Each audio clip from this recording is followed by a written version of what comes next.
Salut à toutes et à tous. Bon ben, j'ai vu.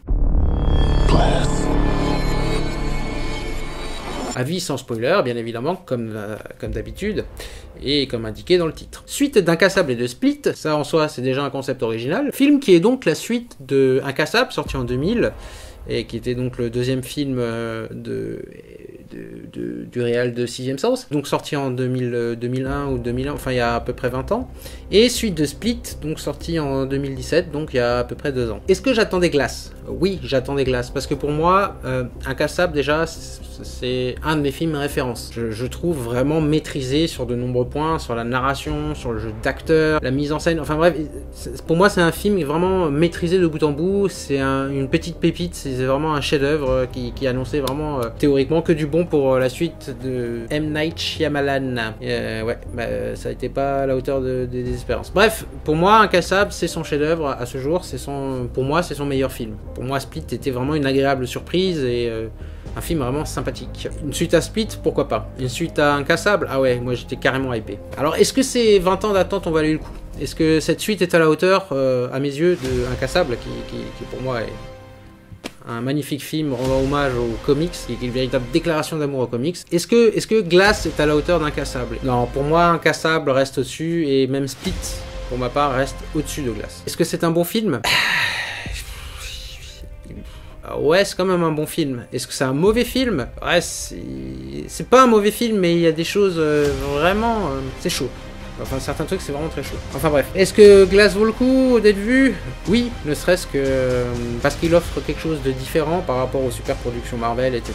Parce que c'est une autre façon de voir le super-héros. Rien que pour ça, le film est assez frais, quoi. Bon, je vais aller un petit peu plus dans le détail, toujours sans spoiler, hein, ce qui va être vraiment un exercice de style pour moi, parce que c'est un film de Night Shyamalan, donc forcément, il y a beaucoup de choses qui se jouent sur des révélations, sur des twists, etc. Ça va être intéressant à faire. Quels sont pour moi déjà les bons points de Glass? Alors, le jeu d'acteur, un casting de fou, Samuel L. Jackson, Bruce Willis et James McAvoy. James McAvoy déjà nous avait offert une performance de malade dans Split, et là il est dans la continuité de ça. Samuel L. Jackson, il est pas au top de sa forme, mais ça reste une excellente performance, on sent qu'il a aimé le personnage. Et quant à Bruce Willis, ces derniers temps, je trouve qu'il est en mode automatique, quoi. Et pour le coup, dans ce film-là, je l'ai trouvé assez subtil. Alors je sais pas si c'est Night Shyamalan qui s'est bien le filmé ou si c'est Bruce Willis qui s'est sorti un peu les doigts ce film, parce qu'il se sentait impliqué tout ça. En tout cas, c'était... j'ai bien aimé, j'ai beaucoup aimé son jeu d'acteur. Anna Taylor-Joy, très bien. Mais surtout bon, j'ai pas son nom là, mais l'acteur qui joue le fils de Bruce Willis, lui il s'est donné à fond, quoi. Ça se sent, ça se voit à l'écran, et il s'est donné à donf. La réal est maîtrisée, quasiment, de bout en bout. Il sait installer une ambiance, il s'est posé, il sait raconter le début d'une histoire, en tout cas ça c'est clair. En tout cas, on est vite mis dedans, il y a de la tension, on comprend vite les enjeux, la narration est assez claire, non, il n'y a pas de souci, il nous piège, il nous surprend. Enfin, moi, personnellement, je me suis laissé porter par l'histoire. Autre gros bon point intéressant, je trouve, dans le film, c'est les thèmes et les idées qu'il aborde. Déjà, il y a le personnage de David Dunn, donc interprété par Bruce Willis. Toutes les thématiques qui portent en lui sont déjà pas mal intéressantes. Sur est-ce que ce qu'il fait, c'est juste par exemple, sa scène d'introduction dans le film, déjà, elle nous recontextualise le personnage, on le retrouve, donc on nous montre rapidement qu'est-ce qu'il a pu faire pendant ses 20 ans. La scène en soi est quand même intéressante, parce que je trouve qu'elle interroge sur quand même la moralité de ses actes, rapidement. Est-ce qu'il est unique ou pas? Est-ce qu'il est fou ou pas? Etc. Enfin, il y a pas mal de questions intéressantes par rapport à ça. Par rapport au personnage de James McAvoy, c'est plus lié à l'identité. Chez Glass, c'est pareil, il y a une question d'identité, mais en même temps... Enfin bref, je peux pas vraiment développer, parce que voilà, je révélerai certains points de l'histoire. Mais en tout cas, il y a vraiment des thématiques très intéressantes. Est-ce que ce sont des fous dans un monde sain, ou est-ce qu'au contraire ils sont sains dans un monde fou? Est-ce qu'ils ne sont pas dans leur fantasme, etc.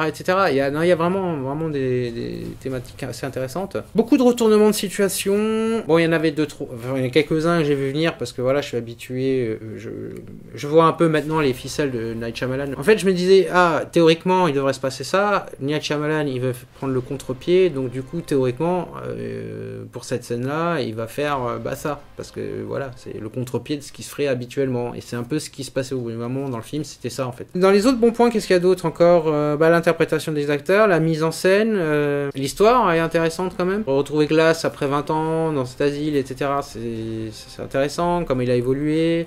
La relation entre les trois personnages déjà, et la relation aussi entre James McAvoy et Anna Taylor-Joy.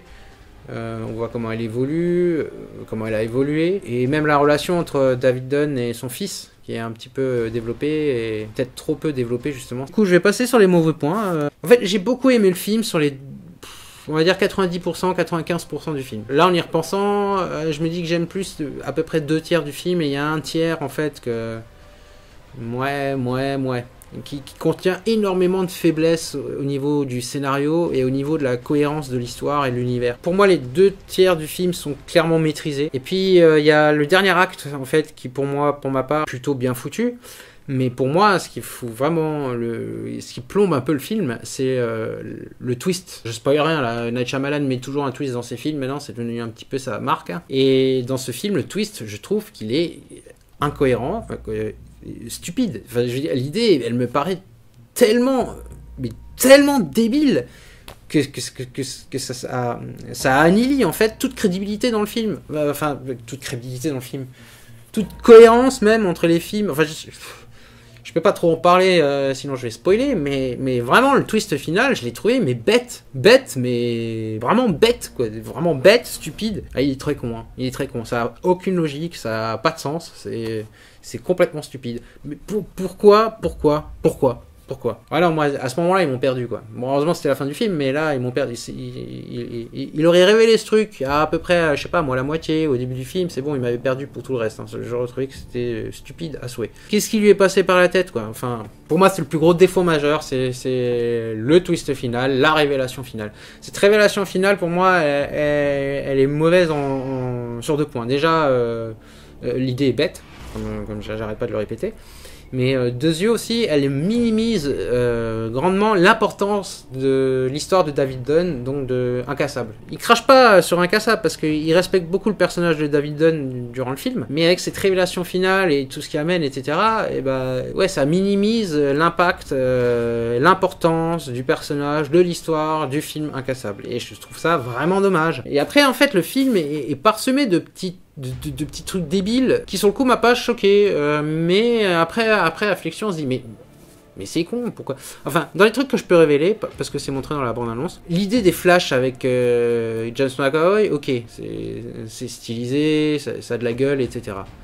Coucou les chats. Mais concrètement, c'est débile. Je veux dire, le mec, il ferme les yeux et puis c'est bon. Ça lui fait pas d'effet, quoi. C'est comme l'idée de la cellule pour retenir Bruce Willis. En fait, en gros, c'est comme si on me foutait dans une cellule et qu'on me dit, ouais, si vous tentez d'approcher la porte, bah, on va vous électrocuter jusqu'à ce que vous mouriez, quoi.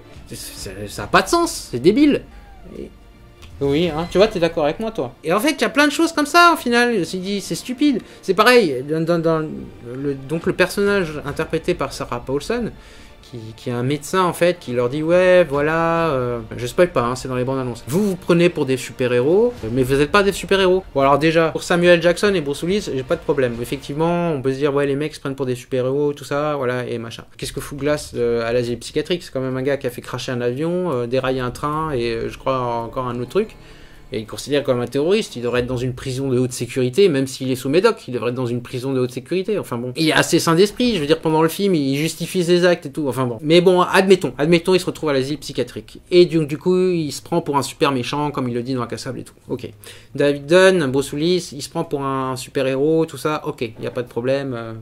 C'est pas un problème. Par contre, le personnage de James McAvoy, je suis désolé, mais dans Split, il se voit pas comme un super-héros, mais il se voit comme un humain supérieur. Il y a une nuance. Enfin, il se voit pas comme un super-héros, quoi, ou un super méchant. Il se voit comme un élu et comme quelqu'un de supérieur aux autres. Pour moi, déjà, ça a pas de sens de l'enfermer avec les 3 autres. De jouer sur le fait que est-ce qu'ils sont des super-héros, ou est-ce qu'ils se prennent pour des super-héros, est-ce qu'ils ont réellement des super-pouvoirs. C'était une idée intéressante, thématiquement parlant. Mais si on a vu Incassable et Split, bah, on n'y croit pas une seule seconde. Je veux dire, Incassable montre clairement que Bruce Willis se fait pas des films dans sa tête, quoi.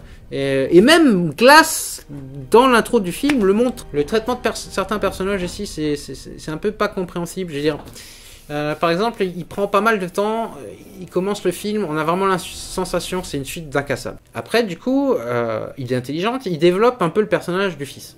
Et du coup, en parallèle, on voit Anna Taylor-Joy, sa vie, tout ça, il développe des choses avec elle, et c'est là, mais pourquoi il fait pas ça avec la mère, aussi également, de Samuel L. Jackson? Il y avait l'idée, en fait, de vouloir parler de plein de personnages, de faire un espèce de film choral, je pense. Après, le film est parsemé, est vraiment rempli d'idées, de thématiques, etc., mais malheureusement, c'est que ça. Il est rempli d'idées qu'il ne va pas développer, plus exploiter que ça, quoi. On sent, franchement, que déjà le film aurait dû faire au moins 3 heures, même si je le trouve un peu long. Voilà, il y a un problème de rythme dans le montage et dans la narration. Il y a des personnages qui sont centraux à un moment, puis ils passent carrément au second plan ensuite. Au niveau de la réal, il y a vraiment un gros défaut. Enfin, un gros défaut, c'est pas un gros défaut, c'est, je pense, expérimental. Je sais pas quelle est la raison de ça, mais de temps en temps, dans un peu des scènes d'action, il fait des très gros plans sur la gueule de l'acteur. Du coup, on voit rien, à part l'acteur qui réagit. Bon, c'est pas tout du long, hein, ça dure quelques secondes, par-ci par-là.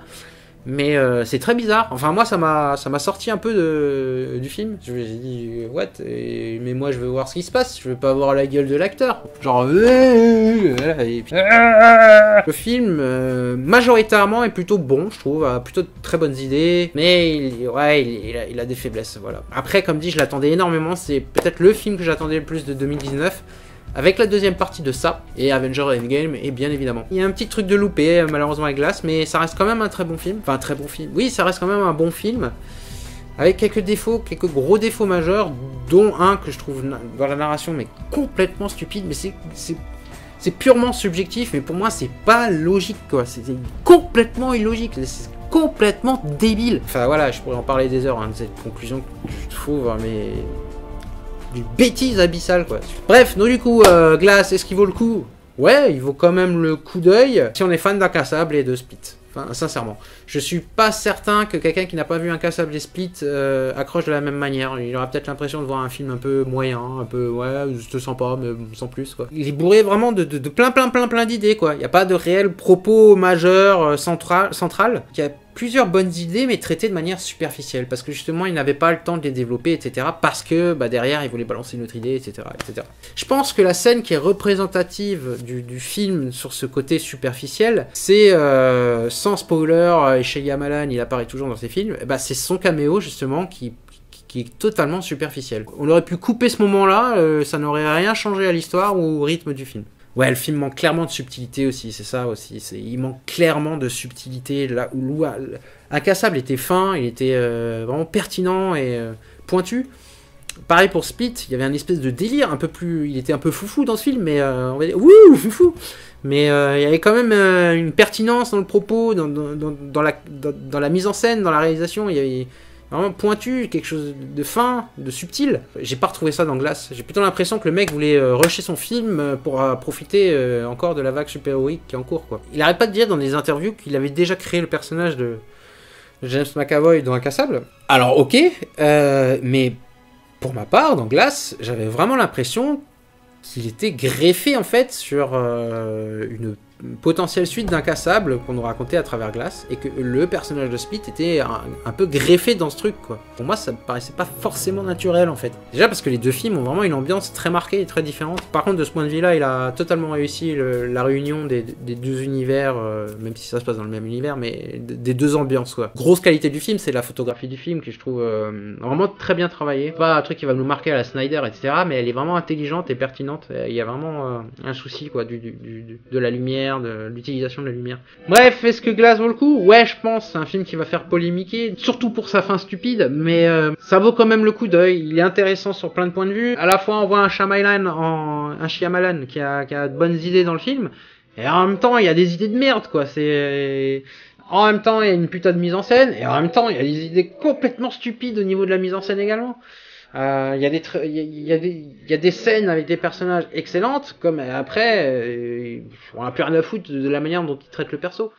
Et ainsi de suite. Le film n'arrête pas, en fait, d'alterner entre du très bon et des idées un peu what the fuck, quoi. Il atteint pas la virtuosité d'un Incassable, il atteint pas le délire et la liberté qu'avait Split. C'est un espèce de film bâtard et hybride, comme l'est l'idée en fait de réunir ces deux styles de films, donc Incassable et Split. Son chef-d'œuvre pour moi, ça reste Incassable. Split reste un très très très bon film et un excellent crossover. Et Glass est un film un peu bâtard, c'est le bâtard voilà, c'est le bébé bâtard de ces deux-là, quoi. Voilà, et bah écoutez, sur ce, je vous dis à la prochaine, prenez soin de vous, regardez des films et ciao ciao.